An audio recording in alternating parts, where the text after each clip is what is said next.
শৰীৰটোহে আমাৰ বেলেগ, আমি শৰীৰ নহয়, চব আমি আত্মা। গতিকে যদি আত্মা, আপোনাৰ আত্মা, মোৰ আত্মা, কুকুৰৰ আত্মা, মেকুৰী আত্মা, কি পাৰ্থক্য আছে? কৰ্মফল ভোগ কৰি আছে অধোজনী থাকি। আপুনি ময়ো কৰ্মফল ভোগ কৰি মনুষ্য জন্মত আহিছো, কোনোবাই কৰ্মফল ভোগ কৰি দেৱতা হৈ আছে। কৰ্মফল শেষ হোৱাৰ লগে লগে আকৌ চক্ৰ এটাই। গতিকে কোনো আমাৰ মাজত ভেদ নাই।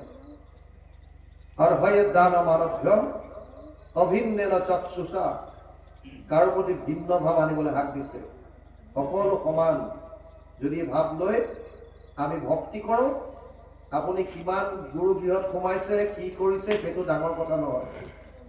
মনৰ ভাৱত কি শুদ্ধতা আছে নে নাই, আপুনি দিনটোত কিমান নাম গাইছে, সেইটোও ডাঙৰ কথা নহয়। ভাৱত যদি শুদ্ধ নাই, বাহ্যিক ক্ৰিয়াকলাপবিলাক কেৱল কৰ্মকাণ্ড হৈ ৰৈ যাব। সেইকাৰণে চেষ্টা কৰক ভাৱত শুদ্ধতা আনিব। গুৰুজনাৰ কৃষ্ণ সংস্কৃতিৰ মূল দুটাই বস্তু, এটা বাহ্যিক, এটা আভ্যন্তৰীণ। আভ্যন্তৰীণটোত গুৰুত্ব দিছে। শৌচাম সদি বিধম প্ৰোক্তম বাহ্যম অভ্যন্তৰম তথা মৃজলাভ্যম স্মৃতম বাহ্যম ভাৱশুদ্ধি তথান্তৰম। দুই ধৰণৰ পবিত্ৰতাৰ, এটা হৈছে বাহ্যিক, এটা হৈছে আভ্যন্তৰীণ। ভিতৰৰ শুদ্ধতাটো অতি প্ৰয়োজন। গতিকে সময় যথেষ্ট হ'ল, পাঠটো চলি থাকিব বুলি কৈছে ৰাতভৰ। সিদিনা আমাক আঠখেলীয়া নামঘৰ ওচৰত এখন ধৰ্মানুষ্ঠানিক সভাই পাতিলে। সত্ৰাধিকাৰ শ্ৰী শ্ৰী দেৱানন্দ গোস্বামী বাপজনা গৈছিল। আমাক এটা বিষয়ৰ ওপৰত তাত বক্তব্য ৰাখিবলৈ দিলে। পৰম্পৰাগত অবিৰত ভাগৱত পাঠ আৰু বৰ্তমান আধ্যাত্মিক যুগত ইয়াৰ প্ৰাসংগিকতা। আজি আমাকো ক'লে আপোনালোকৰ ইয়াতো অবিৰত পাঠ হ'ব। সেইকাৰণে মই প্ৰথমে কৈছোঁ, মই ফৌজি মানুহ, চিধা চিধি কথা কওঁ, বেয়া নাপাব। অবিৰত পাঠ আমি দেখিছোঁ বহু জেগাত। আমাৰ গাঁৱতো আমি প্ৰথম পাতিছিলোঁ যেতিয়া 2001ত 3 দিনীয়াকৈ অবিৰত পাঠ কৰিছোঁ। ব্যাখ্যা চলি থাকে, কিন্তু ৰাতিও পাঠ চলি থাকে। কিন্তু আমি নিজে যেতিয়া উপলব্ধি কৰিলোঁ, ৰাতি 12টাৰ পাছত নামঘৰত পাঠক কিজনৰ বাহিৰে শ্ৰোতা এজনো নাথাকে। কোনে শুনিব তেতিয়া? কালে চাই পাঠ কৰিব পাঠক কিজনে? ভাগৱত ভাগৱতৰ অপমান কৰাৰ নিচিনা কথা। কোনে শুনিব?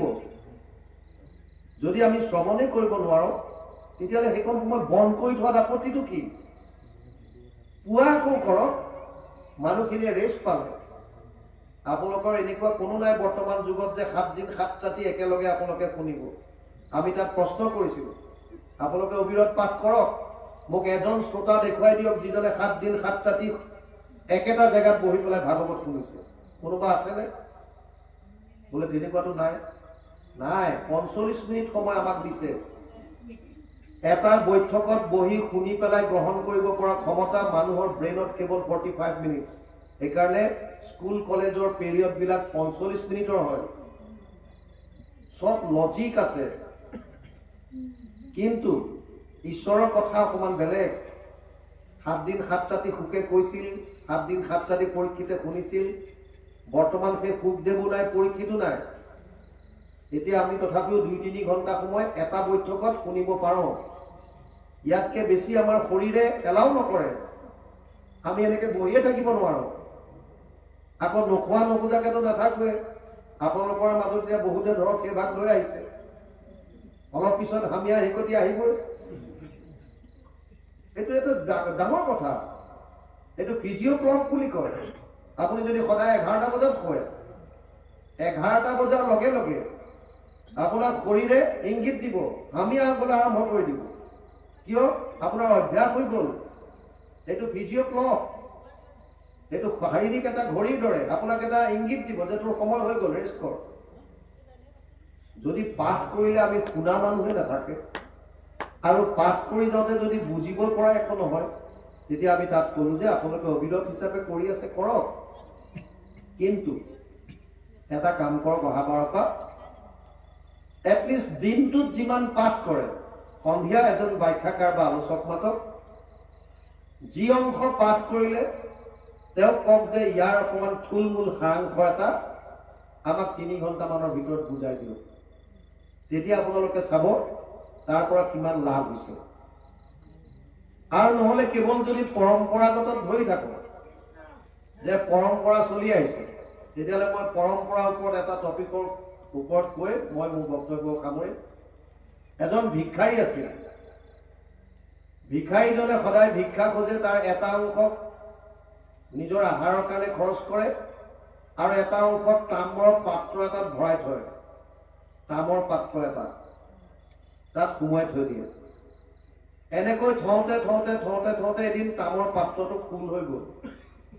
ভিক্ষাৰীজনে ভাবিলে, গোটেই জীৱনটো মই মোৰ পেটটোৰ কাৰণে চেষ্টা কৰিলো বা কষ্ট কৰিলো, যি কি নহওক এটা অংশ মই ইয়াৰ পৰা বচাই ৰাখিছো। গতিকে তীৰ্থক্ষেত্ৰত গৈ কোনোবা সাধু পুৰুষ দুজনমানক অন্ন খুৱাই দিওঁ। এইবুলি গংগাৰ পাৰৰ তীৰ্থক্ষেত্ৰ এখনত গ'ল। আৰু যাওঁতে তেওঁ ভাবিলে যে গংগাৰ পাৰলৈ আহিলো যেতিয়া, চবেই কয় গংগাত স্নান কৰিলে পবিত্ৰ হ'ব, সেইকাৰণে ময়ো গংগাত ডুবকি এটা মাৰি লওঁ আগতে। সমস্যা আহিল তামৰ পাত্ৰটো, এইটো ক'ত থব এতিয়া? অকলে গৈছে আৰু তাত ধন ভুলকৈ ধোৱা আছে। যদি বালিত থৈ পেলাই নদীত গা ধুবলৈ যায়, কোনোবাই উঠাই লৈ গুচি যাব। চিন্তা কৰি পেলাই পালে যে বালিতে পুতি থওঁ, সেইবুলি তামৰ যিটো পাত্ৰ, বালি অকমান খান্দি লৈ তাত পাত্ৰটো সোমোৱাই দিলে আৰু ওপৰত বালি দি দিলে।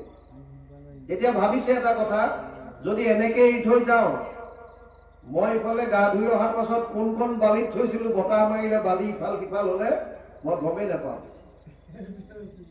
চিন্তা কৰিলে, সেইকাৰণে বালিৰে এটা ভেটি বনাই দিলে, দেখাত শিৱলিংগৰ দৰে হল। আৰু তাৰপিছত গা ধুবলৈ গ'ল। আমাৰ কিছুমান বিশ্বাস আছে, তই গংগাত যাবি নেকি, গা ধুবি বোলে, মোৰ হৈ ডুবকি এটা মাৰি দিবি। এই ভিক্ষাৰীজনকো কেইবাজনক কৈছিলে, মোৰ হৈও তাত এটা এটা ডুবকি মাৰিবি। ইও ৰমেশৰ হৈ এটা, দীনেশৰ হৈ এটা মাৰি আছে।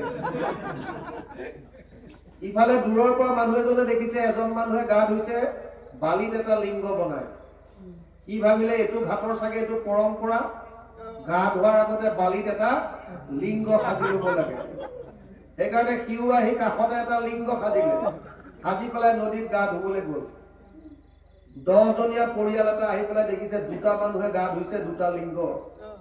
গতিকে সিহঁতে 10টা লিংগ বনালে আৰু সিহঁতে গা ধুবলৈ গ'ল। দেখাক দেখি ইফালে ইটো ৰমেশ দীনেশ মাৰি আছে। যেতিয়া উঠি পেলাই চাইছে, বালিত গোটেই 1000টামান লিংগ বনি গ'ল। এতিয়া তাৰ সমস্যা আহিল যে তাৰ যিটো ধনৰ টোপোলা আছিল সেইটো ক'ত থলে? তামৰ পাত্ৰটো। আৰু যদি এতিয়া ভাঙি ভাঙি চাই, তেতিয়াহ'লে তাৰ পিঠি নাথাকে।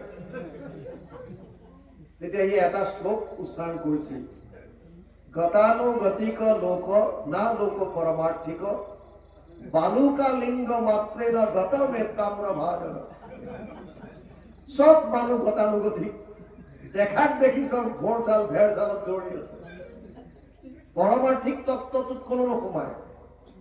যেনেকৈ আজি এই বালিৰ এটা লিংগৰ কাৰণে মোৰ তামৰ পাত্ৰটো মই হেৰুৱাবলগীয়া হ'ল। আমাৰো গতি সেইটো। দেখাক দেখি আমি পৰম্পৰা পৰম্পৰা কৈছো। শাস্ত্ৰই কি কৈছে, আমি শাস্ত্ৰটো মানিব লাগে। শাস্ত্ৰৰ উত্তম গীতা ভাগৱত। গীতা ভাগৱতে যি কৈছে সেইটো মানক। যি কি নহওক, বাবন্ধ ভাইপাতি সমস্ত মই কৈছিলো, গুৰুজনাই যিখিনি উপদেশ ভাগৱতত দিছে, তাৰ এখন গ্ৰন্থ আমি গোটেই উপদেশ সংকলন কৰিছিলো। কহে গুৰু শংকৰ, আমাৰ দ্বিতীয়খন গ্ৰন্থ। যিসকলে আগতে পাইছে এখন গীতা হিন্দু, গীতাৰ 700 শ্লোক আমি 700টা কাব্যিকত অনুবাদ কৰিছিলো, লগতে গদ্য অনুবাদ কৰিছিলো। দ্বিতীয়খন গ্ৰন্থ কহে গুৰু শংকৰ। কহে গুৰু শংকৰ এটা কপি আমি আপোনালোকৰ গাঁৱৰ কাৰণে লৈ আহিছিলো। আমি অনুৰোধ কৰিম আপোনালোকৰ গাঁৱৰ কোনোবা এজন আহি আমাৰ পৰা এই গ্ৰন্থভাগ গ্ৰহণ কৰে যেন। আৰু সময় যথেষ্ট হ'ল, মই ৰাতিপুৱা আকৌ যাব লাগিব, মোৰ গোগামুখত অনুষ্ঠান আছে।